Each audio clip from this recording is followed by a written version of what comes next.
What's going on, everybody? Whoa, what the heck is... It's a glare right there. I don't know what's going on.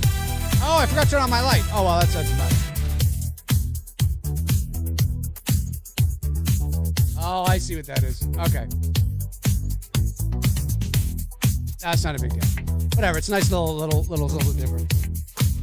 All right, what's going on, everybody? Episode 340 of McRae Live. My name's Dave McRae, coming to you live from the Voice of Men studios in Toronto, Canada. The date today is Wednesday, June the 25th, 2025, 7:20 p.m. Eastern Standard Time. The David Gordon Green trilogy, we are 3 years out now. We are 3 years out. Do you love it? Do you hate it? What will be its legacy? Do you love it? Do you hate it? What will be its legacy? What will be its legacy? Where's my... I wasn't prepared today. Hang on one second, folks. I'll be right back.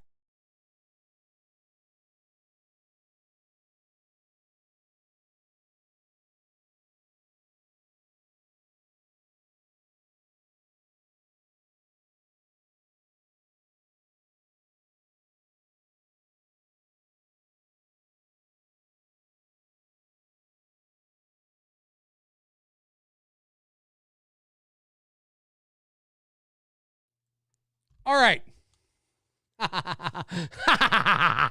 There we go. That's better. Even turned on the light. What's going on, everybody? Episode 320? No, 340. Yeah, that's it. 340.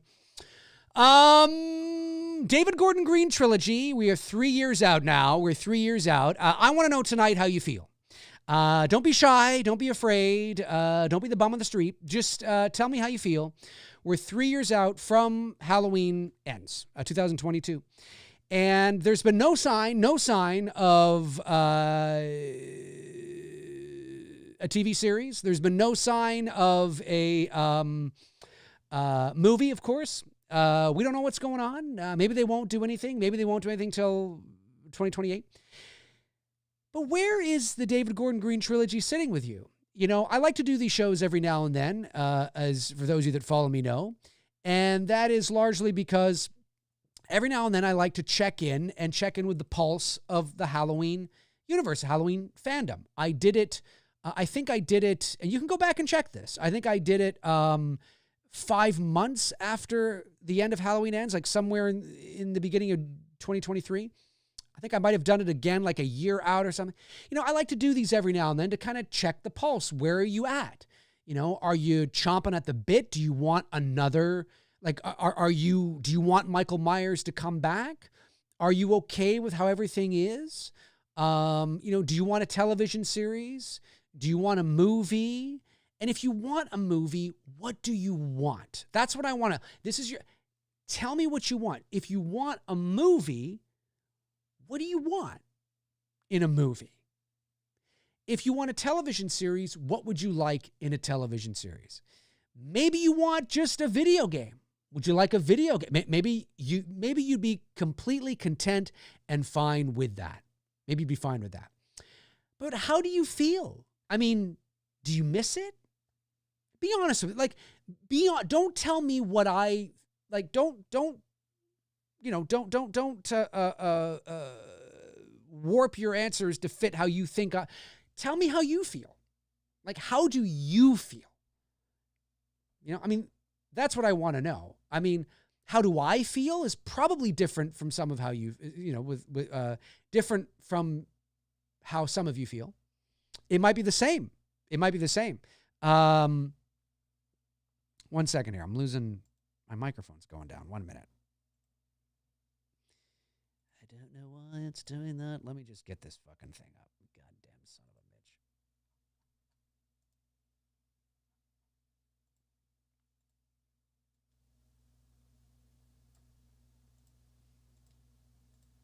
bitch. Okay. That's better. Bring it down to about there. That should be better. Yeah, that's better. I don't know why I was losing stuff there. Am I going down again?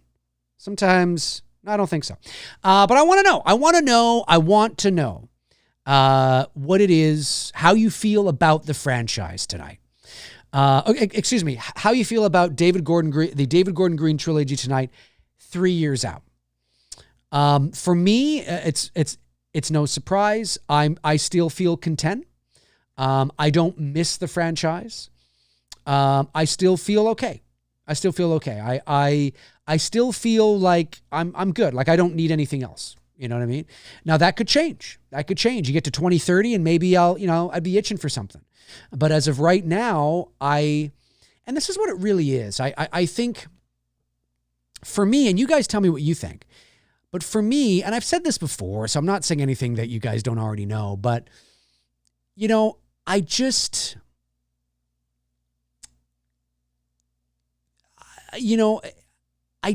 don't know what else you do with the character. And, I am somebody, as you know, that doesn't mean that I'm not open to it working.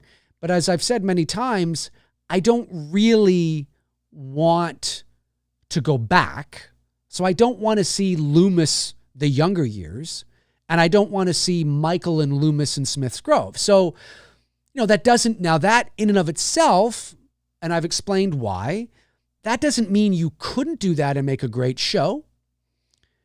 But I don't think it's worth the risk, for those of you, again, that, oh, geez, I've got my, I wasn't really prepared tonight.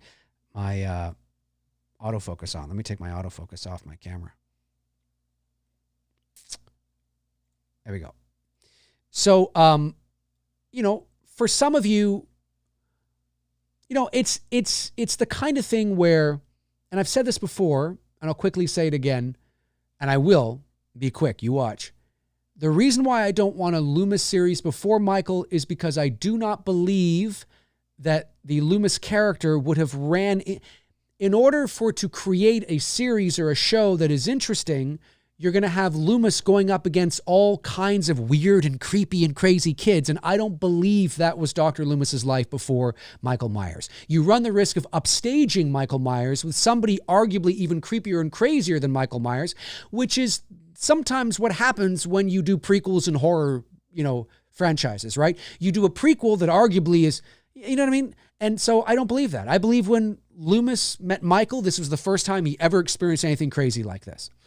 And that makes sense, right? He's a man of science. He's like, I watched him for 15 years, sitting in a room, staring at a wall. I mean, he was, so I don't want to do that. And then the other thing is Michael Myers in Smith's Grove with Loomis. I don't think it's necessary to see this, to see those years. Do we need to see him sitting in a room, staring at a wall, not seeing the wall? Look, I mean, he's catatonic. I mean, there's no... I just, you know what I mean? The less we know, and that's what I tried to say. And again, I am a Halloween purist, so there will be people that will disagree with me. There will be people that will use, that will go to the extremes to say things about me or my views that are not true when it comes to Halloween because they can't instill nuance and they instill false equivalences. Like, for example, I really like apples. So what you're saying is that you hate fucking oranges. And it's like, no. I'm saying I really like apples. That doesn't mean I hate oranges. You know what I mean? That's the horror world fandom. That's movie fandom, in a nutshell, right? Because people can't, so what you're saying is, no, that's not what I'm saying at all. And so, but I am a Halloween purist. But that doesn't mean that you just want everything exactly like the 1978 original. No, I've never said that before in my life. No, not at all. That's not what I'm saying. It's not what I'm saying. But there are people that will say that because they can't think, beyond surface level. But I am a purist. And what does that mean? Well, that means that I appreciate and like to preserve as much as I can the original intent of the character, because I believe that original intent is what makes him attractive and makes the character work. But I also believe that thing, that magic, which is the ambiguity, the unknown, the mystique, the mystery, all that has a shelf life, because the longer you go on with that, it's inevitable that you have to open the door because you can't just make the same movie over and over again, right? So eventually you've got to open things up. That's what happened with the original series, right? You get to Halloween 5 and then Thorn and Cults and all that because and I understand it. I get it. And so I like to preserve, but I also acknowledge that in order for me to protect that and preserve what I think works best about Michael, I also understand there's only so many movies and things you can do with that. And I'm okay with that. I mean, to me, it's about quality, not quantity, right? And so, but I can also have fun with the series. I'm not a dead fuck, okay? I'm not Crispin Glover in Friday the 13th 4, all right? I can have fun, folks. I can have fun with this series. Like I said, the Loomis trilogy, 1, 2, and 4. I mean, that's an amazing trilogy right there. But I will say that I'm not a huge fan of on and on and on and on. So I'm okay. Like 3 years on, I'm still okay. And all that means is that I just feel that we've exhausted everything we can do with the character. Or so we think. And barring a prequel trilogy with Loomis and Michael, a prequel trilogy, Jesus. It's in the vernacular. Barring a prequel series with Loomis and Michael, barring a prequel series with Loomis before Michael, and barring a remake, doing it all over again, what do you do? Like, what do you do? Right? I mean, like, tell me, like, folks, really tell me, like, are you okay with just doing it again? Like, hey, man, Dave, I don't really give a fuck, man. I just want Michael on screen. Michael. And that's okay if you do. It's okay if you do. I mean, that's you, man. That's you. That's okay. But barring those three things with Michael Myers, I mean, obviously you can do Season of the Witch and, Anthology and all that, sure. But barring, what do we do? Do we set it? Do we do it again? Do we run it back? Like in sports, right? There's this thing called, let's run it back. Right? Let's run it back, right? And that just simply means that, you have this group of players that are close. They're close to a championship, but they're not, like take the Toronto Maple Leafs, right? Fantastic team during the regular season, just abysmal team in the playoffs. And they've ran it back with the same people, the same thing over it. Now they're making trades. I think things are going to be a bit different next year. But do we do that? Let's just run it back. So in this context, that to me would mean, so now we're just going to remake it again. And we're going to show another version of little 6-year-old Michael killing his sister on Halloween night, being sent away for 15 years, breaking out, coming back to Haddonfield, going after the sister that he knows is a lie, but that sister doesn't know that she's his brother. And so we're just going to do, but instead of being 1978 or 1963 and 1978, it'll be 1983 and 1998. We'll swing, we'll see. Yeah. Are we just going to do that again? I mean, listen, I'll be there. I'll be there watching it, but it's those things where I'm kind of like, what, like, see, if I check in with myself, I kind of go 3 years off the David Gordon Green trilogy. I didn't hate it. I didn't love it. I'm kind of in the middle. I think 2018 is the best of the three. Actually, I think it goes in order. I think it goes 18 Kills and Ends. And I don't even think Ends is a bad movie. I think it's not a very good Halloween movie. But I don't think it's a bad movie overall. And the Corey Cunningham story, I believe it was a gigantic missed opportunity. And they could have, the Corey Cunningham story could have been the catalyst and the beginning, and there's videos on my channel about this, to send them off into the next phase, right? If they were smart, they would have been like, hey, that's a great idea, David. Let's put that over here. And, and they could have done it. They could have done it. And then you start off a Halloween TV series with Corey Cunningham. Oh, this story that was going on over here while we were watching this. Oh, we didn't know about this. Oh, And you could have the it be philosophical and existential and what does it mean? And the town of Haddonfield, and it's ironic because, they're bullying this kid, and the irony is they bring you could have all that, even with Michael dead. But they didn't do that. So I check in with myself and I ask, how do you feel, Dave? Are you itching to have a Halloween TV series? And I'm like, no. Are you itching to have Michael Myers back on the big screen? No, I'm not. And I couldn't care less right now. Ask me again 5 years from now. Maybe I'll be like, yeah, you know what? Maybe it's time for a remake. Like, I think there has to be a certain amount of time that goes by. Oh, they're done. Hey, look, it's show business. And as long as it continues to make money, they're not going to care. But from I think it's good to let things sit for a while. I know that Malick wants to strike while the iron is hot. I get that from a business perspective. I get that. But you also can outwear you're welcome. Is that it? Yeah. You can do that.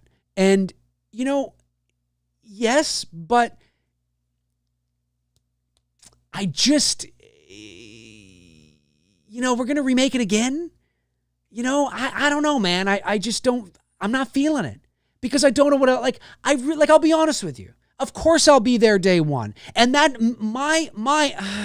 for the idea doesn't mean that the idea can't possibly be great. That's not what I'm saying. I'm just saying if you ask me at face value, if tomorrow morning I woke up and I read a bloody disgusting article that said, Miramax is remaking Halloween and it's, and here's the plot, in 1983, a 6-year-old Michael killed his, I'd be like, oh, fuck.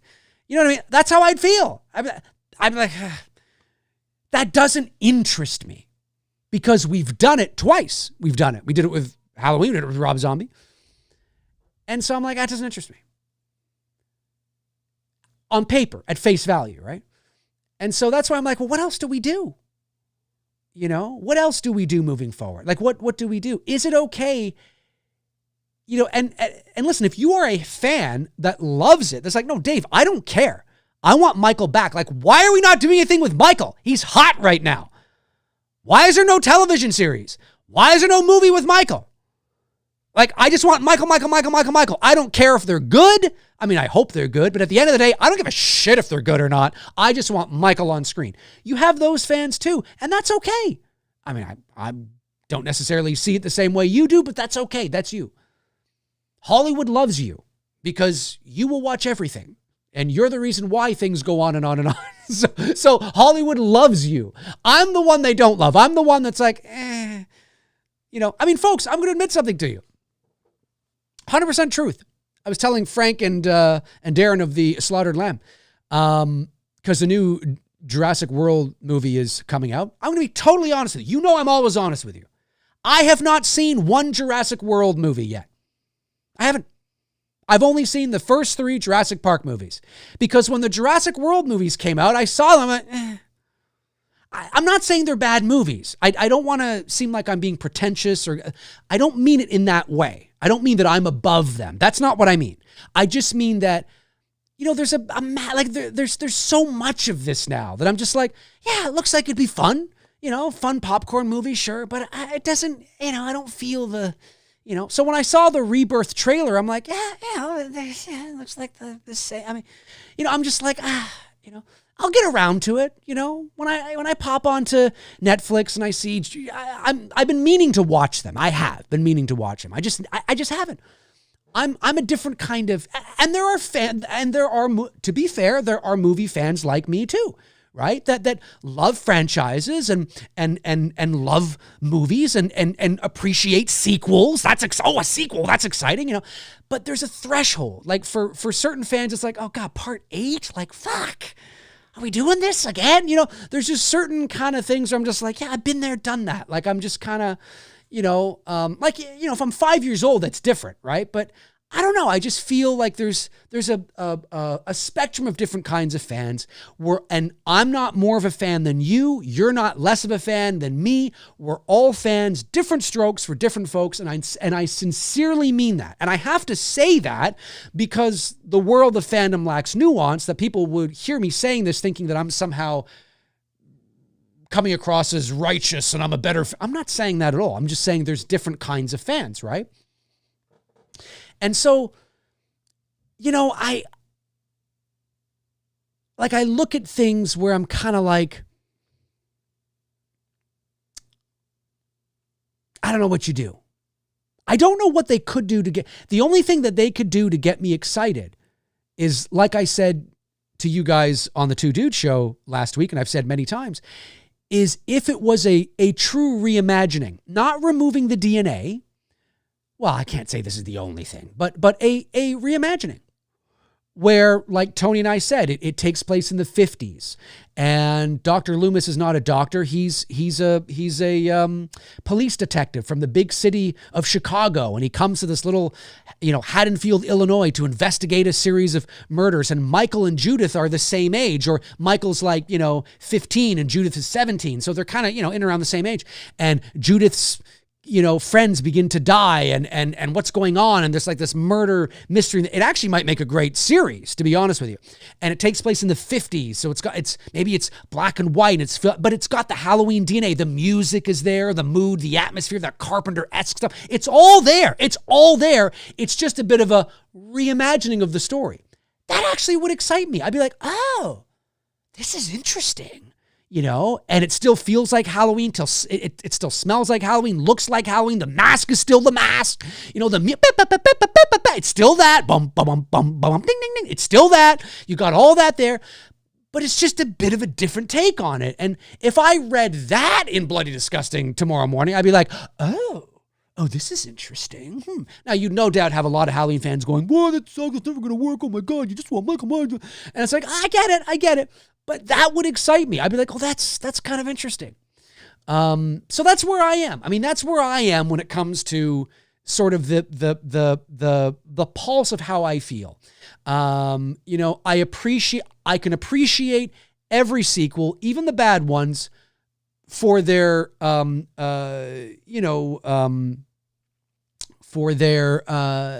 moments, right? Every sequel has redeeming qualities.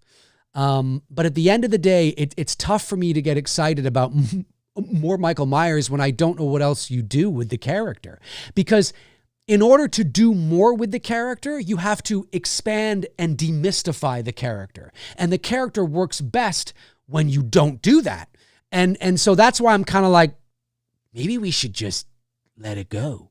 It's not like Jason and Freddy, like I've said 1,000 times, where we know their backstories. There's so much more you can do with Freddy. There's so much more you can do with Jason, and they are. And it doesn't, you don't run the risk of demystifying them because we already know their backstories. We already know why they're doing what they're doing, where they come from.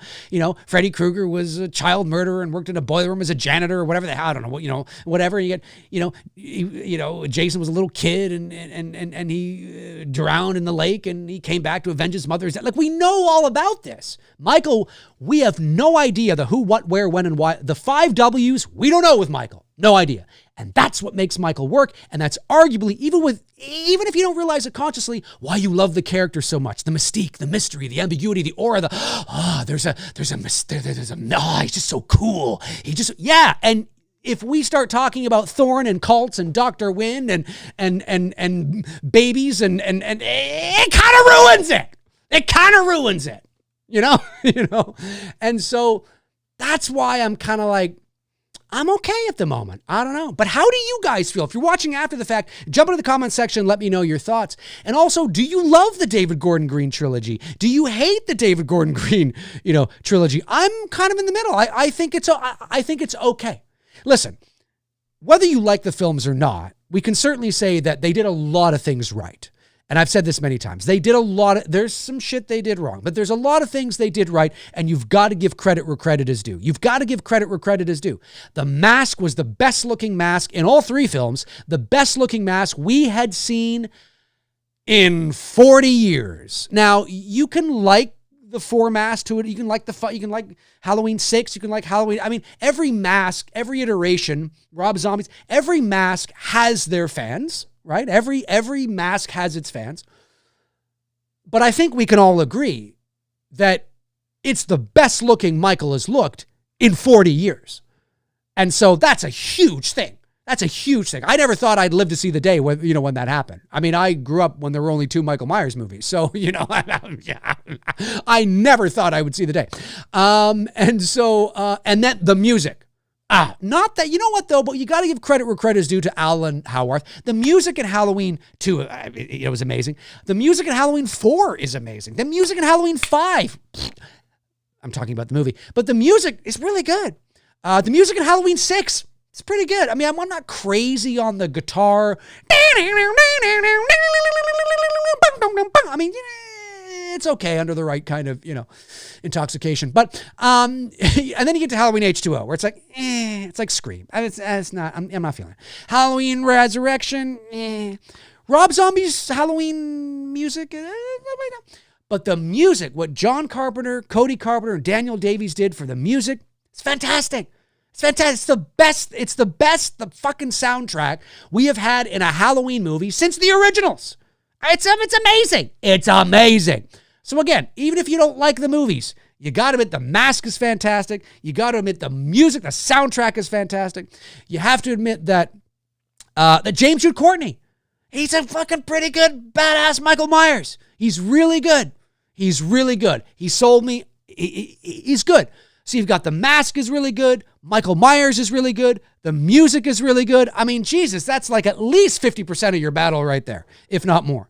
And so we have to acknowledge the things they did do right.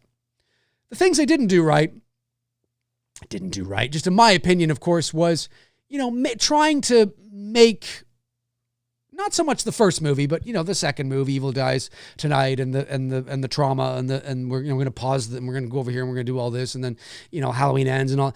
They tried to sort of subvert expectations, make Halloween a little more meaningful than it really is. And I'm not suggesting that you need to deliver fluff and icing, but this isn't Shawshank here. I mean, I think maybe, and although I still have no evidence of this, I still believe that this is, I think there's enough circumstantial evidence to suggest that this could have been like, that this may have been part of it. I have no concrete evidence. Nobody has told me this. It's just a feeling. Jamie Lee Curtis, I believe, was a producer on these films. And Jamie Lee Curtis in her press junkets, marketing all 3 films, was look, whether you like Jamie Lee Curtis or not, she is, rah, rah, rah. She's out there. She's, she's a voice in the community for many, many, many things, much to the annoyance of some, I'm sure. And at these many press junkets for Halloween 18 Kills and Ends, all 3 films, it was very common to see her talking about, the story and the trauma and the deep this and what it means and the big picture and we're doing this. And sometimes you just want to say, Jamie, it's a fucking Halloween movie. Like, that doesn't mean you can't have a story. You have to have a story. Yes, of course. But the way it's this, and I can't help but think, because she's a producer, there may have been a point early on where she said, yeah, I'll come back, but I want to come back and I want to build a story around this. I want to make a message about, trauma and mob mentality and people and what happens and, what's going on with Trump right now and this whole thing. And I want to kind of echo that and what's, make it a little more cerebral and a little more, social commentary. And there's nothing wrong with that in and of itself before people start going, social commentary doesn't belong in horror movies. There's lots of social commentary in horror movies that you love that you probably don't even know. The problem is we haven't quite seen it in a Halloween movie, and it was very much on the nose. Not Black Christmas 2019 on the nose, but it was very much, it was a little,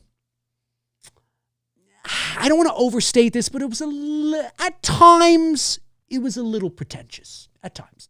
And it felt like we needed to stop the movie and deliver our message and then get back to the movie. You know what I mean? We saw that with Sartain. Well, not necessarily that being social commentary, but you stop it, you do that. We certainly saw it in Kills, and then Halloween Ends was a completely different thing. So I can't help but feel that Jamie Lee Curtis, because she leaned so heavily into it, during the press junkets, I can't help believe that this was probably, do I think that if Jamie Lee Curtis had not been in these 3 movies, that David Gordon Green and Danny McBride on their own would have written such deeper layers for the trilogy? I don't know. I don't know if I do believe that. Not that they're incapable of doing that. I just don't know if I believe that they would think to do that. I think this is very much a Jamie Lee Curtis thing. It feels that way, for better or worse. And so, there's a lot to be said about that. Some of it worked, most of it didn't. And so what the legacy for the David Gordon Green trilogy will be, I don't know. Again, I think it's still too early to tell. There are some people that really do believe that Halloween Ends will be looked back upon as a classic and as an underrated gem. I think there's a possibility of that, but I also think, we have to acknowledge that there are people that genuinely don't like it and can defend why they don't like it. I'm a bit in the middle. As I've often said, Halloween Ends was pretty good, ironically, until Michael showed up. And I'm not kidding. I'm not kidding. When I was watching Halloween Ends in the theater, I was into it. I was like, oh, this is interesting. And then Michael showed up and I'm like, oh, I really don't care about you, Michael. I'm more interested in this Corey kid. And that actually says something about how good of a job they did building this story that should have been its own thing as the starting off point for an anthology for a larger, broader Halloween anthology series. I think the Corey Cunningham thing would have been great because he is an interesting character. And what that means to the town and, the social commentary you want to talk, all that kind of stuff. But I don't hate Halloween Ends, but I don't love it either. I don't think it's a very good Halloween movie. But in my opinion, no, it's nowhere near as bad as Halloween Resurrection. No. I will watch Halloween Ends any day of the week over Halloween Resurrection. Halloween Resurrection's no. But that's my opinion. For those of you that are just tuning in, are like, what is he talking about? Oh, I'm just talking about people that DM me with that kind of stuff. Or get on their own videos and hey, listen, if I'm gonna be in your head, you got to charge me rent, man. You got to at least charge me rent. I mean, I'm living free. Are you going to charge me or not? But anyway, yeah, like it's interesting. I don't think the movies are great, but I don't think they're bad. I think they kind of just sit there and it's still too early to tell. They're competently made. They look great. Michael is great. The mask is great. The music is great. You can definitely rewatch them and get something out of it. But I do think that it feels a little disjointed. It doesn't quite know what it wants to be. Do we want to be a slasher movie? Do we want to be, a horror drama? What are we trying to be here? And so I think there's a bit of that tug and pull that you kind of see. But I will say 3 years out, I still feel okay. Like I'm not itching to see Michael Myers on the screen. I'm not like, oh, come on. I'm much more excited for Crystal Lake. I'm much more excited to see what they're going to do with that because Jason Michael's had his fucking thing. Jason needs something, right? The Friday the 13th brand needs something. Freddy Krueger. Let's fucking get Freddy Krueger going. You know what I mean? I'm much more excited or interested in that. Let Michael marinate. Let him rest. He's had his thing. The 50th anniversary is coming up here in 3 years. Maybe there'll be something there. We don't need anything from Michael in 2025 or 2026 or 2027. Let's let it marinate for a while. Sometimes that can be good. It gives you a chance to miss it. It gives you a chance to reflect on it and miss it, because, if they start coming out all the time, they start rushing these things out. History has told us chances of them being good is highly unlikely. So let's let it marinate. Let's let it rest for a bit, give people a chance to miss it and then figure out what we want to do with it. I think, and I'll end this here before I go over to the chat. I think, as I said last week on the show with Tony, I think Season of the Witch, since you've debacled the Corey thing, I think the Season of the Witch is logical to me. It makes the most sense. I find it interesting. And I don't think you should do, and here's the thing. You could do, so here's a couple ways you could do it. You could do it as a sequel, and I don't mean a movie. I mean a series. And I don't mean like a long-running series. Like maybe it's like 1 to 2 seasons, a miniseries. I don't know. I don't know how much you can develop out of this idea, but you could do it as a sequel to the 1982 film. You could do that. A sequel series, right? You could do that. But if you do that, then you cannot have it set in the same universe where Michael Myers lives. Because it is clearly established in the 1982 film that the original Halloween is a fictional movie in this universe, right? We see that on the television at the bar. We see it on the TV when Chalice is tied up. And so Michael Myers does not exist in this universe as a real character. He's fiction. But if you were to remake it, right? Reimagine it, remake it, you could do that. And for all that, now I don't want them to do this because again, this is part of the demystifying I don't want. There is a large fan base that likes the idea of the Michael Myers mask being a silver shamrock mask. Like that makes logical sense and it's kind of cool, but at the same time, well then we know the why.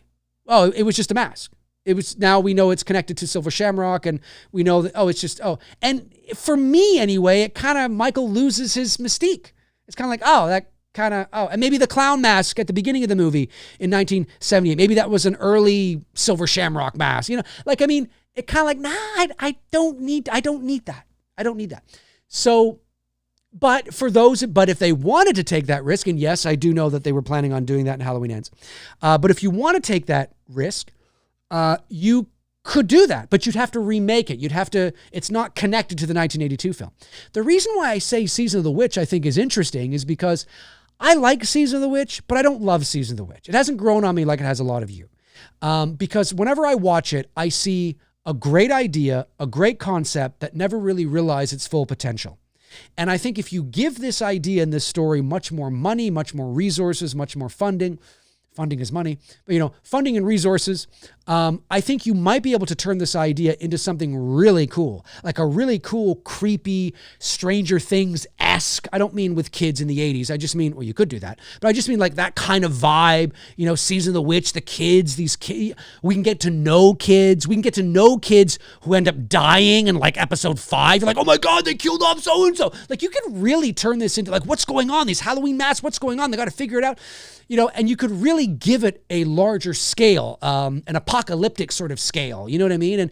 And who knows? Maybe you plan on doing 1 season, but like Stranger Things, it turns into like a 4 or 5 season thing. I don't know. I don't know.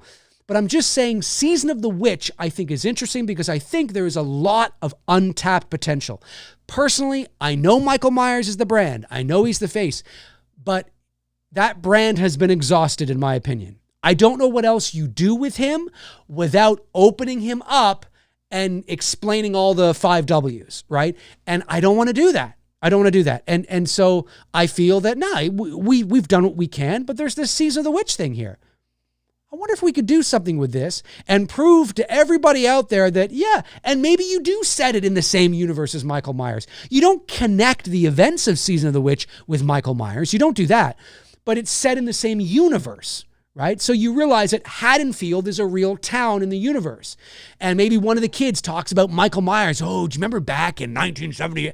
You could do that, right? You're like, oh, that's cool. But you don't connect the events. You don't connect them. But it's just kind of cool to know that he's in the same, you could do that, but you'd have to remake it. You couldn't make it a sequel. You'd have to remake it.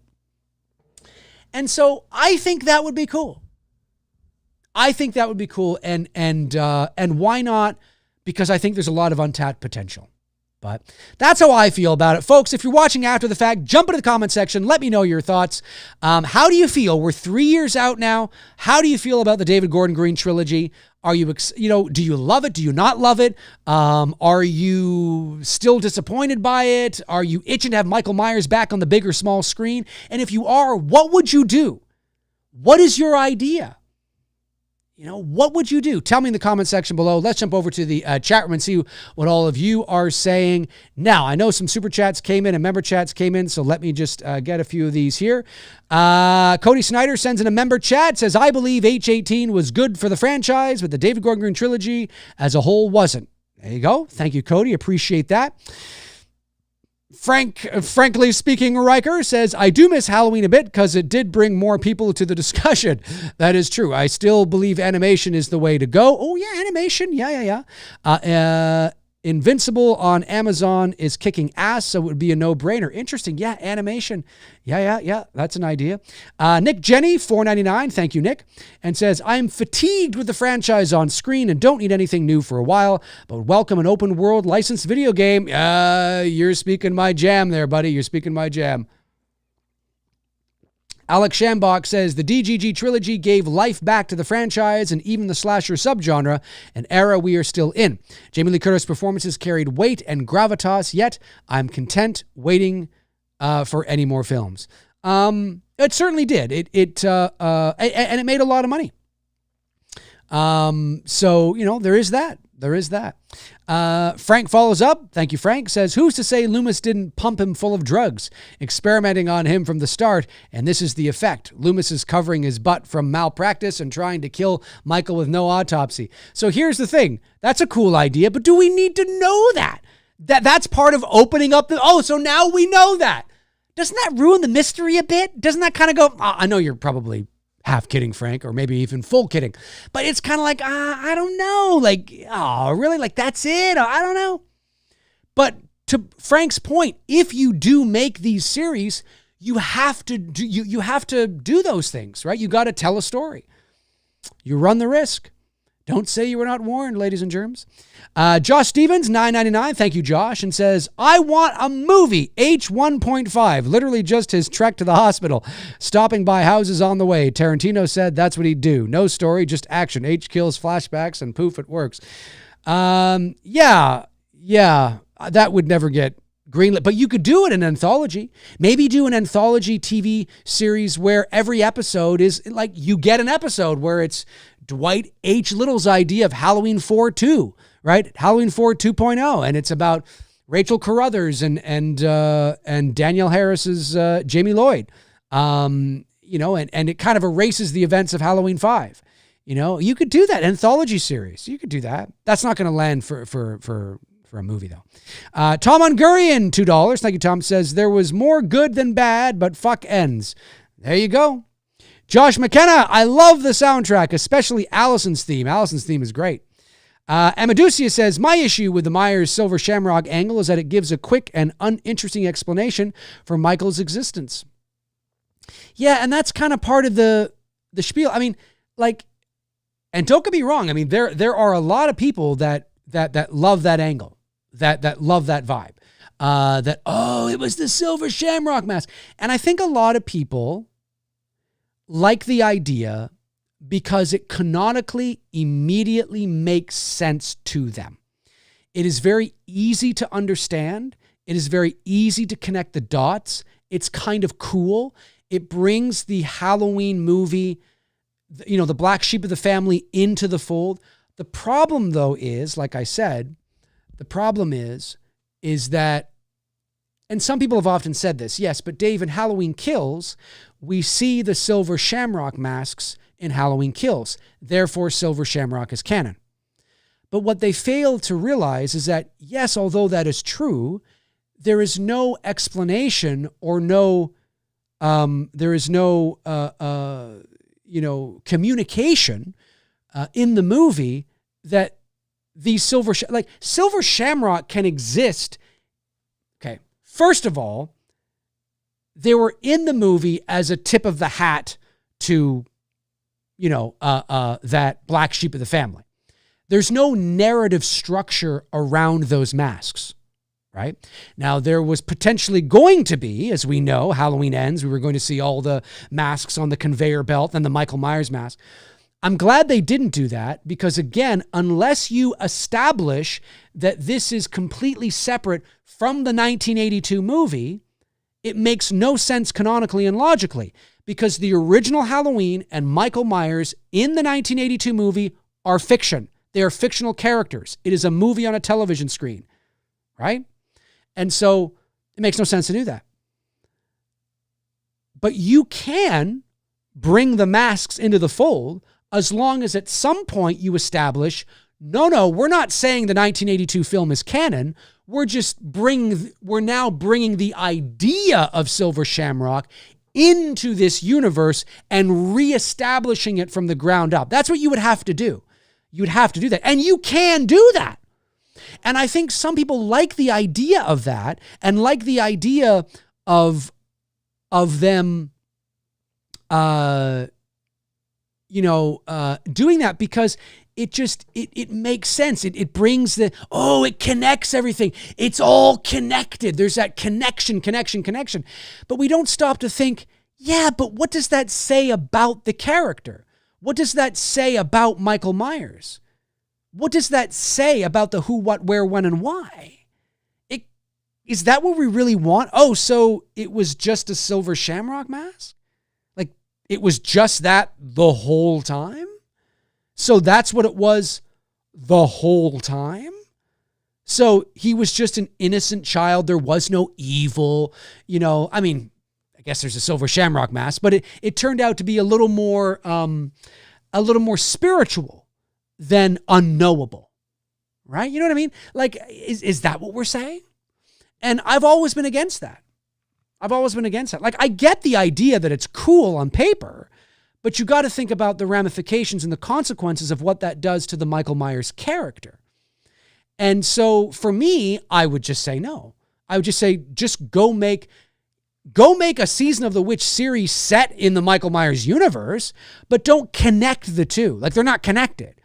It's like how you could make a Charlie Bowles, thing in the universe, but Charlie Bowles and Michael weren't like buddies. You don't connect them necessarily. It's just another fucked up thing going on. There's lots of fucked up things going on. Charles Manson was not connected to Gacy, but those are two fucked up things going on. You know what I mean? Like, you could just play it that way, and that's how I think you should play it. But anyway. Okay, have I missed any super chats, member chats? I just want to make sure I'm not missing anything here. I don't believe I have. I just want to make sure. I don't believe I have. Okay. Rob Lucas says, I imagine Michael being the head robot controlled by Colonel Cochrane, but there's also another Michael that's pure evil with the fairy dust of Stonehenge flows through his heart. I don't know if you're being sarcastic or not, but hey, if that floats your boat, hey, why not? Next Gen says, according to Paul Brad Logan, Ends was always going to be what it was. They wrote it back to back with kills. I believe that to a degree. I think, yes, I believe that in the sense of that there was never a Halloween Ends movie that they had written that was going to take, there was a script that was written and that that they rewrote the script to be Halloween Ends that you know. That I believe. But I know some people who know things, and that and the Corey Cunningham story wasn't always the thing that it was going to be. It was the only script that was probably written, yes, and that's probably what he means. And he's trying to also, listen, people will say these things, right? They don't want to, but there was a ending because Sean Clark was going to be in it. It was either shot and they didn't use it, or they were going to shoot it, and because Sean Clark was going to be in it. He's talked about this. They were going to shoot an ending at the factory, and Sean Clark was going to be a factory worker, and the Silver Shamrock masks, we're going to be, coming off the conveyor belt, and they were going to see a Michael Myers mask there. It's a Silver Shamrock mask. That actually was going to happen, and they may have shot that. But yes, do I believe that? Like, do I believe there was a script ready to go about Halloween Ends, picking up the same night as Halloween Kills, and they had this whole thing, and then they were like, oh, let's just change it to this. No. But I do know that there were other things on the table, let's just say. That the Corey Cunningham story was not the only thing that was discussed and was thought about going in that direction. But what you got, the Halloween Ends you got, which is probably what this guy means, is, yeah, no, there was nothing else. Like we wrote this and, we went with this. That's likely what he means. And he might be saving face as well. That's not unprecedented. The man who sold the something. Halloween anthology show of unmade sequels. Yeah, you know what? I mean, it's a cool idea because you could totally do that. And you'd have to do it as a series. Because you'd want to be able to, you'd have to do it as a series, and you'd have to do it as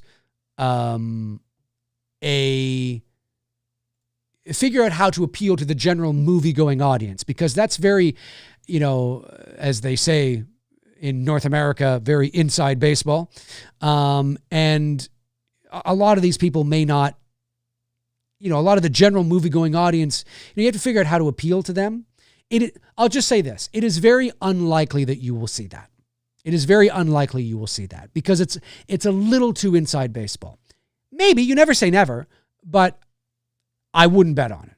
I would bet that you're more likely to see something in the vein of a Halloween TV series. What that means, I don't know.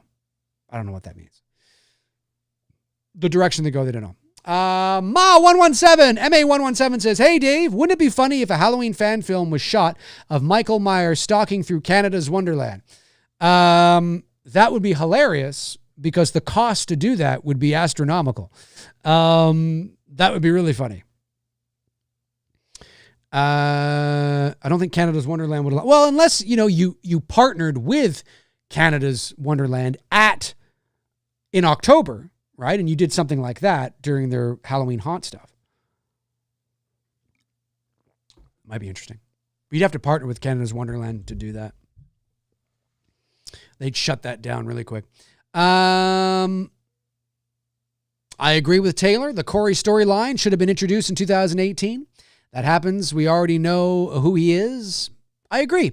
No, I agree with what you've said. It's something that yes, I have several videos on my channel where I talk about that. I agree.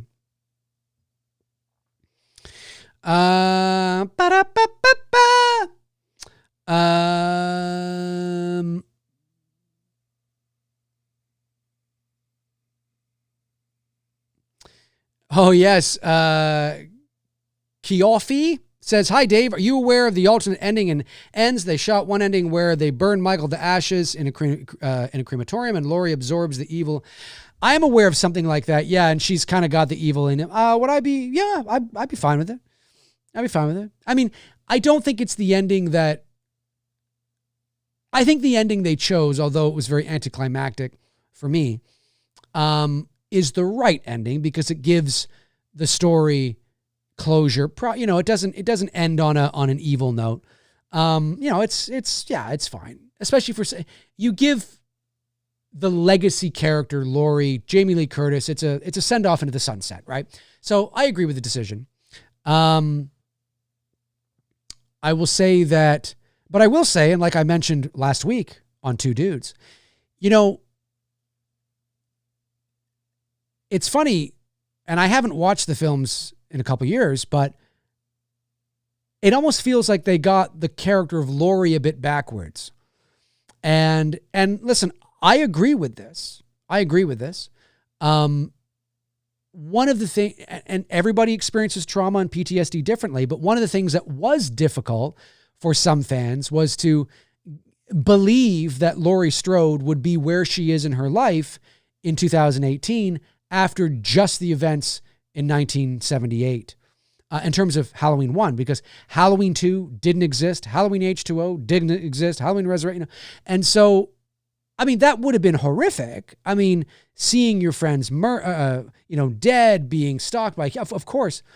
But do I believe that she would be the Sarah Connor chick living out on the outskirts of Haddonfield as the crazy cat lady with all these trap doors waiting for Michael? It seems, I mean, you have to suspend your disbelief. Okay. It seems a little, it's hard for me to believe. It would have been easier to believe had Halloween 2 been canon, but then you run into all sorts of other issues. So knowing that, seeing where Laurie is at the beginning of Halloween Ends actually feels more in line where you would expect her to be at the beginning of Halloween 18. She's still dealing with it 40 years later. Maybe she's living with her granddaughter, right? And she's living, doing the best she can. She's got a little job and she's this quirky little, grandma, you know what I mean? But she's writing her memoir because it's very therapeutic for her. It feels believable. Where she is at the beginning of 18 feels like where she should be at the end of Halloween Ends. Or at least at the end of Kills. Having her daughter murdered and all this kind of stuff. Then we see that turn, right? And so I almost feel like the arcs should be switched. When we're introduced to Laurie in Halloween 18, it's the Laurie in Halloween Ends. And and by the end of Halloween Ends, it's the Laurie in Halloween 18. Badass, fighting back, taking control. I mean, that's kind of, it feels like it's a bit backwards. And I know I'm not the only one that feels that way. So, it's interesting. Yeah, I'll just say it's interesting.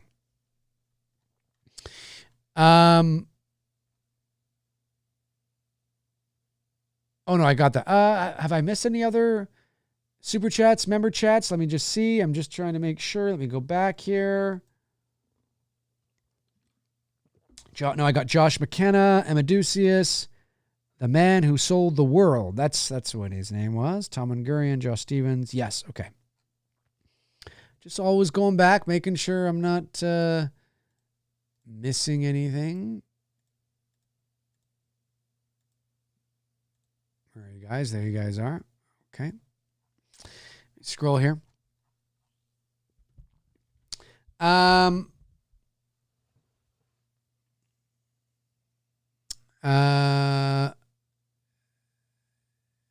40 years of untreated trauma will make a person crazy enough to doomsday prep and alienate themselves from the public. Well, I agree, but I don't believe it was effectively communicated. In that, yes, it is true what you're saying at face value, but I don't think it's quite black and white as you're depicting it. And so I just have trouble believing that she would be who she was in 18 based on the events that happened. To that degree. And so I think seeing her in Ends, traumatized, 40 years later, writing a memoir, quirky, a little crazy, funky, living with, her, it feels more real to me. It feels more believable. And I think seeing her later, I think her arc, her become that, I think would be better. But that's me. Let me see.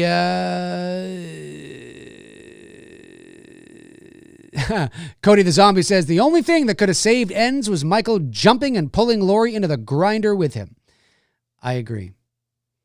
Taylor West says, would have had Corey survive and follow Allison to end the movie, setting up the same story, a different town, and the cycle continues. But is that what we want, though? Really? And the cycle continues. I mean, maybe. I just think it would have been better as a series. I think, as I've said it many times, I think it would have been better making the Halloween end story you told of Corey, you save it for a television series. And you begin it with that. Tales from Haddonfield. And it is a natural extension of the story you just told in the trilogy, but now you've gone to television. And in that first season or first few episodes, you could have Jamie Lee Curtis in there. It's 5 years later. Michael's dead. Not missing, but he's dead. And the town, the whole thing, this Corey thing, and this guy that pushes this girl, or not thinks they push this kid over the thing, and he falls. Oh my God, this, all-American college kid is being bullied and all this. You could tell everything can remain the same. And it's ironic because the town is bullying this kid into becoming, ironically, he becomes a killer. He fights back. And the town is still reeling after the death of Michael and all this. Everything can remain the same. Everything can remain the same. It's a great story in and of itself. The story of Corey Cunningham is a great story. It's not that the story of Corey Cunningham is shit. It's that it's not in the right movie. The Corey Cunningham is a great extension. It's a great sequel when Michael's gone. Because you have this all-American college kid. It's Halloween night. He accidentally kills this child when he's babysitting. He's probably getting ready to go off to college. His life is turned upside down. There's lawsuits. There's court proceedings. He's charged with murder. He gets off. He's acquitted. He goes back to his town. The town doesn't forget. The town is still reeling after the events of 2018 and kills and whatever ends would have been, right? It's still reeling off of all of that. They've got 1978 and 18, all this kind of shit. And now they see this kid as, it's the same story you saw in Ends. It's just that there is no Michael Myers, but Michael Myers' presence is still very much there. He's still talked about and mentioned, and you could have a flashback and see him in photos. And yeah, he's still, because that's what the town is afraid of. The town is afraid that like in the movie, the town is afraid that Corey Cunningham is going to become the next Michael. So they feel that if they bully him, the irony of that is that they're turning him into the next Michael, not literally, but you know what I mean, right? And it's great social commentary. The very thing they are afraid of, they are creating because of their fear. Everything that is in that Halloween Ends movie, all of that, the social commentary, the suicides, the this, that, blah, blah, blah, blah, everything you can do without Michael Myers, literally. You did not need Michael Myers in that story. You don't. You don't need him in that story. That is a compelling, interesting story in and of itself. And that's why I've often said, I thought Halloween Ends was actually pretty good until Michael showed up. Because when Michael showed up, it kind of felt like, because I was really, this is interesting. The town is really, this kid come back. This is interesting. It would have made not necessarily a great movie, but it would have made a great first season of like an anthology. It would have been really interesting, And you could have all the same things. Laurie Strode trying to convince Allison not to date him. I've seen those eyes before. I've seen those eyes before. I've seen those eyes in Michael's eyes. All the things she says, you can say that. There's the mention of Michael. You're in the same universe, and it's Jamie Lee Curtis and Andy Matichuk in an anthology television series on Netflix or something. You could do that. I mean, the money, but I'm just saying you could do it. Like logistically, you could do it, and it would make total sense. It's like, this is interesting, and now you have time to potentially build this, what could become another interesting slasher killer. Like maybe, right? In the same world. You don't even need Michael for it. And so that's the real ironic part about Halloween Ends is that Michael is not even needed in the movie. Because the irony is that the idea that whoever said, hey, you know what we should do, actually came up with a really good idea. Just not for the final film in this trilogy. The final, what could be the last Halloween movie ever. Or the last Michael Myers movie in this time, like connected to the 1978 original. This is it. The end to end all ends. This is not in this.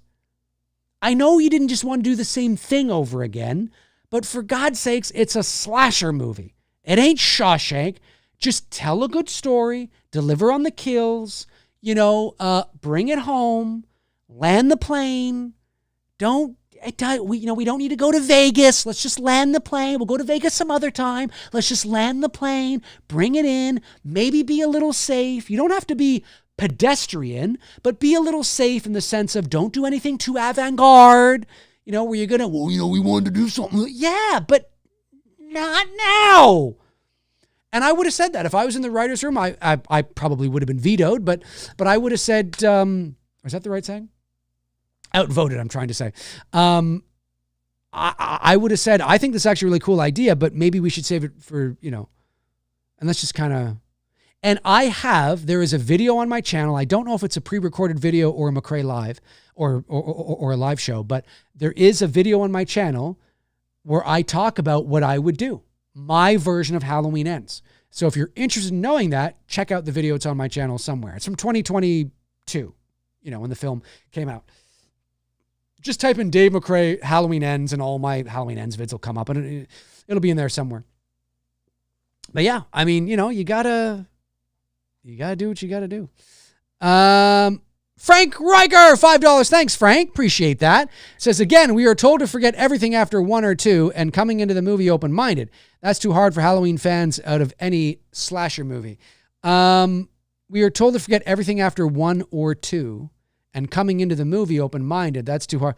Oh, I see what you're saying. Yeah, no, it is. Well, and in this case, it's just 2, right? It's only 1. And I knew from the very beginning. I remember. Do you remember this? I don't know if you remember this, Frank, but I remember when we were covering all this, or when I was covering all this, because I think this is before you and Darren had your channel. This is going back to 2018. I remember, and it was very easy to realize. You just had to read on the official HalloweenMovies.com website. I don't know if it still exists, but wherever official news was dropped, actually, this might have gone back to it might have gone back to 2017. Anyway, I remember I read this article, and it was with Jamie Lee Curtis and everything. It was when she did that photo shoot, I think. She has her short hair, but she's in like her blue shirt, and Michael is behind her in the door. I think you remember that. I think it was in and around there. Anyway, I remember I read this thing. I forget what they said, but there was something they said in it that made me instantly go, oh, this is just going to be a sequel to the first one. And I'm not saying that I was some wizard that figured it out. It was kind of plain as day, like it was there, but nobody was talking about it. And I remember I jumped online. I did a video. Again, this is like 2017, 2018. And I said this, I made a prediction. I said, I think this is, like, I'm calling it now, Halloween 2 will not be canon. And everybody was like, no, you gotta make it. No, you can't do that. No. And I'm like, and I got lambasted. There was, shut up, Mook. This is very early on in the channel, right? So, people still thought I was, overbearing. But there was maybe people still do, but there were a lot of people that were like, no, shut up. No. And I'm like, no. And I told you why. And look at this. They can't do that. They wouldn't do that. They can't do that. They did. And it was very easy to see. And they did, but even I was like, I agree. Like, how are you gonna, there's so much tied to, so you're saying that all that shit that she went through in Halloween 2 doesn't exist? How are you going to, I guess you're going to have to, and I understand why, but how are you going to, and I remember thinking, hey, don't shoot the messenger. I'm just saying that based on this little press release here about this movie, if you read this, and I think this is what they're saying here. Like, it wasn't verbatim, but it was kind of like, read between the lines kind of thing. And, oh yeah, I got lambasted for it because I don't think people wanted to believe it. And I was new onto the scene, and people were like, shut up, McRae. And I'm like, no, I'm just telling you. I think this is what, and sure enough, not too long after that, it was like, yep, we're racing part 2. And people were like, what the fuck? And they did. It's crazy stuff, man. Crazy stuff. Those were the days. Back in the day, 2017, 2018, 2019. Those were the days, folks. Those were the days. Man, the amount of coverage, the amount of videos. Those are the good old days, the good times. Daz says they wanted to make 2 films originally back to back. That's true. But they decided to be cautious and just do one. After success, they got reckless. Well, yeah, they wanted to do, yes, they were going to do 2. And then Jason Blum, I think, stepped in and said, well, let's just wait and see how the first one does first, which was the smart thing to do. Which was, Yeah, I mean, because you don't know. And of course, it becomes the highest grossing slasher in motion picture history. But you never know, right? Like, I mean, you never really know how something's going to do. How's it going to resonate with an audience? You don't know. You don't know. That's one of those things, man. That's one of those things. Let me see here. Dude, trauma. It's true. Lord of Dogtown says Michael goes to Vegas and hunts down the guys from the Hangover films. All the while Dangertainment streams it all live on all social media platforms, and people would watch. People would watch. Let me see here, though. Let me see. 18 had horrible dialogue. Kills was a fun trip down memory lane. Ends was the wrong final chapter in a trilogy. Should have been what Tokyo Drift was to F and F. There you go. Brandon says those are themes, though. It isn't social commentary per se. They're telling a story that has more to it than a masked maniac kills teenagers. Well, that's true, but the social commentary is it's most prevalent in Halloween Kills, right? You know, in the mob mentality and the human psyche and the human condition of what humans can do when they're pushed to certain lengths, and how people will act in ways that they wouldn't normally, you know, behave in, or when they're pushed to extremes, what does human behavior do? What will they do? And so, you know, I get what you're saying, and I think it's a little bit of column A and a little bit of column B. It's not a strict like social commentary horror movie. It's not at all. But there is that in it, and there is something that is being said, and something that Jamie Lee Curtis wanted to be said, and I don't think those things are wrong in and of themselves. But you have to remember that when you instill them into a Halloween film, you try to make Halloween movies more than what they are. You can do that, but you have to be very careful you don't lose sight of the heart and the core of what a Halloween movie is. And I think they succeeded in that in some ways, and they failed at that in some ways. And I think that's why, for me anyway, I don't despise the trilogy. I don't despise Halloween Ends. I don't think Halloween Ends is an awful movie. I'm not one of these people that's going to go out there and say Halloween Ends is a big pile of shit. It's not. But it's not quite the Halloween movie that it should have been, in my opinion. And so the themes that you're talking about are good themes. But they're so good in some ways that they deserve their own attention. They're so good, they deserve their own spotlight.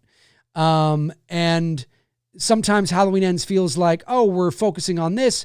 Oh yeah, this is a Halloween movie. We gotta bring Michael Myers in here too. And that sort of almost undermines the strength of sort of the overarching story and themes of what you're telling about a town that is reeling from this trauma and that needs to figure out what to do and is hurt and there's all these suicides and you know, that's a story in and of itself. That's a story in and of itself. And to have Michael Myers thrown in there feels almost like you're undermining the strength of that. And I think that's why I think it should have had its own thing. Tell the Corey Cunningham story on its own without Michael. You can set it up. You can begin to set that up. But at the end of the day, I think the Halloween movies, they're not terrible, you know, the DGG trilogy, but I think they're less. I think the implementation of the social commentary and the themes was a bit of a setback for the momentum that this trilogy should have had, I think. But it's not awful. I mean, anybody who says Halloween Ends is the worst in the series, I just can't get behind it. I just can't get behind it. I understand. I get it. I understand. But I just can't get behind it. Let me see here. Bobby Hall says, I think the 3 David Gordon Green films are more about the themes of evil and how it affects society rather than telling a story with a cohesive narrative and filling character arcs. Well, and also too, I think that's true to a degree. And, you know, I think it's also, you know, going back to the whole legacy of the original, like, so the David Gordon Green trilogy was going back to the original intent of the character. And when you do that, there's only so many movies. There's only so much you can do. There's only so much you can, you know, make with that original intent because it has a shelf life. You can't make a plethora of movies with the original intent of the character. You just can't do it because by virtue of making multiple films, you have to tell multiple stories. And if you and by virtue of making multiple stories, you are pushing the narrative forward. By virtue of pushing the narrative forward, you are pushing character arcs forward, and that includes Michael Myers. And so that's why the original intent of the character works best as a standalone, 1978, or one or two movies, maybe three. Right? You know, you could do Halloween 18, you know, but you can't go on and on and on. It's why when you do go on and on and on with Michael Myers, you see them opening it up like Thorn trilogies and all this kind of nonsense because they had to do that in order to keep it interesting for the viewer. And so, you know, when it comes to Halloween Kills too, you know, there's that moment sort of in the hospital, and this is interesting too. Like, these are the depths that they want to go, but they can't go too deep because it's a Halloween movie. And, you know, I wish they could have gone a little further and maybe dove into this a little bit further. I'd have to go back and watch the movies and see if that's possible. But, you know, the idea of Laurie coming to realize that it was never about her. What does that do to somebody? Like, this I find interesting from Laurie's perspective. And if you're going to really focus on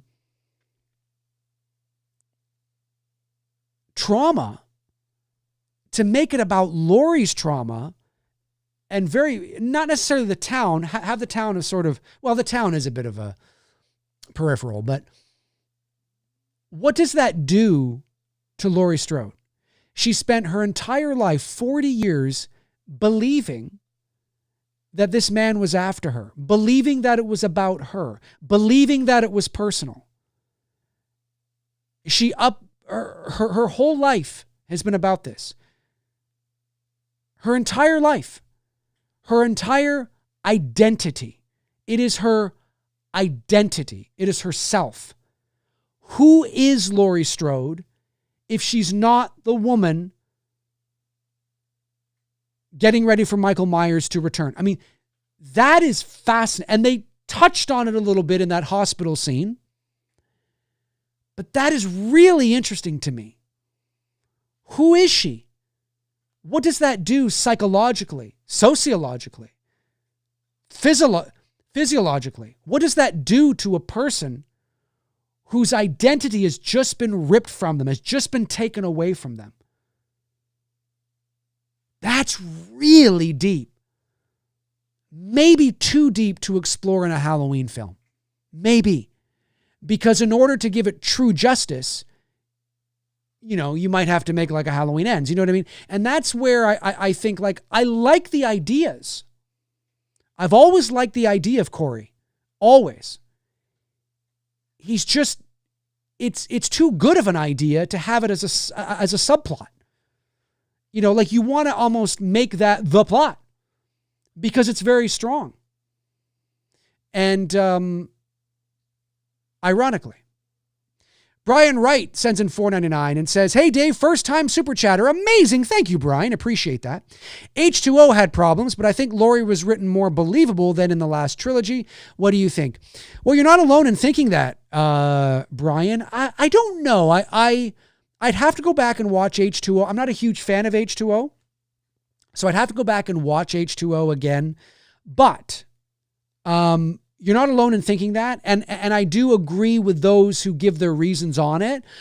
She has her own arc in that, what is it, 88 minutes or something? It's a very short film, and that's TRT. Remember when a when you look at the back of a box or you see, the release of a movie saying that, the runtime is 90 minutes, that's TRT, which stands for total runtime. So that means that's with credits, right? So that means the actual movie itself is shorter than that, right? And so when a movie is 90 minutes, hey, oh my God, the new movie that's coming out is so when they say the new Superman movie is 2 hours and 4 minutes, that's with credits. And there's probably about 5 or 6 minutes of credits with a movie like Superman. So it's probably just shorter than 2 hours. Just remember that. Some people don't know that. So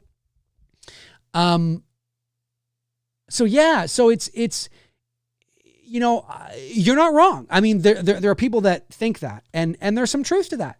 There are people that believe her arc. Like when you look at her, where I think when you look at where Laurie is in H2O, it's very similar. Now I say similar in terms of her psyche, in terms of kind of where she is psychologically, as where she was at the beginning of Halloween Ends, right? She's not some crazy lady in the hills. And Halloween 2, by the way, is canon in H2O. And so they never found his body. Just ridiculous. But anyway, yeah, like it feels a bit more believable, to a degree. And so I think you're right. I think people do like that arc better. Of course, these are also coming from fans that also probably grew up with Halloween H2O. It was their favorite, the first one they ever saw, the first one they saw in the theater, so the big Halloween H2O fans as well. But you can look at it objectively and say, yeah, I mean, she does, you can make an argument. I can absolutely see why people would say that. And there's some truth to that. It's not that where she is in 18, by the way, don't misunderstand me. It's not that where she is in 18 doesn't work. It totally does. But when I think back on it and I reflect on it, you could have the Laurie in Halloween Ends at the beginning of 18, and the Laurie at the beginning of 18 is the Laurie we see in Ends. You could do that and it would totally make sense. It would make sense. Yeah,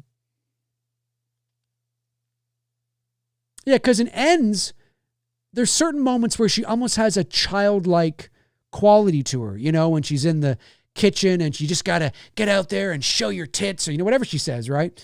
And she's just like, Grandma, at least that's when I'd be like, Grandma, like she's quirky and she's like, you can tell she's still reeling from those events years and years earlier, but she's learned to live with it. She's not necessarily believing that Michael's coming after her. It would totally work, and then she realizes he's coming back. Then she gets all, Sarah Connor. Anyway, I digress. Josh McKenna, it says, it was never about you. Does sound like trauma.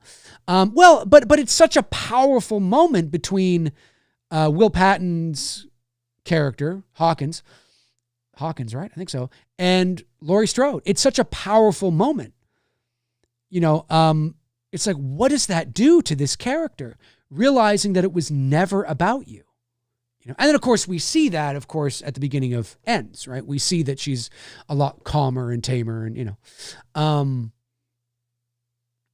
but that's really deep. Like those themes, unless like they almost feel deeper and a little more cerebral.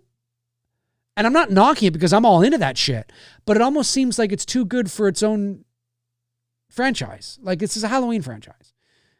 But again, and although it's circumstantial evidence, I can't help but feel that it was one of the reasons why Laurie came back to do this, because there was more meat on the bone and it gave her as an actress a reason to come back because, it was at a time when this was a big thing and it gave her as a producer to be able to kind of, slide some of these themes and commentary in there.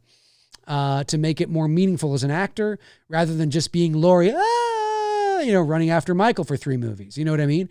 It gives her more of something to do. It gives her more agency. It gives her character more agency. and it's socially relevant to what's going on in the world and at that time. And we know that she's a cheerleader and a champion for that kind of stuff. And so, again, I have no evidence that, like she got on the phone and said, well, David, I'll come back, but only if we do it this way. I have no evidence that that's how it went down. It likely didn't go down like that, but I can't help but feel that, like, would David Gordon Green and Danny McBride, like I said earlier, would they have written these 3 films to be that way? I don't know. I don't know. Or would they have just delivered 3 conventional slashers? We'll never know. We'll never know. All right, folks. Well, listen, that is going to do it for me here on this episode of McRae Live. I want to thank everybody for tuning in. Hey, if you want to join the channel and become part of the McRazies, hit that join button. If you're not subscribed, subscribe. If you're watching after the fact, jump into the comment section and let me know your thoughts on anything I had to say here today. But specifically, of course, the David Gordon Green trilogy. We're 3 years out. How are you feeling? How are you feeling? What's its legacy for you? Do you love it? Do you hate it? Is it still early to tell? Jump into the comment section. Let me know your thoughts. I'd like to know how you're feeling about it, and of course, where you feel that the franchise could go. Are you tired? Are you content like me? You're like, no, I'm good. I'm okay.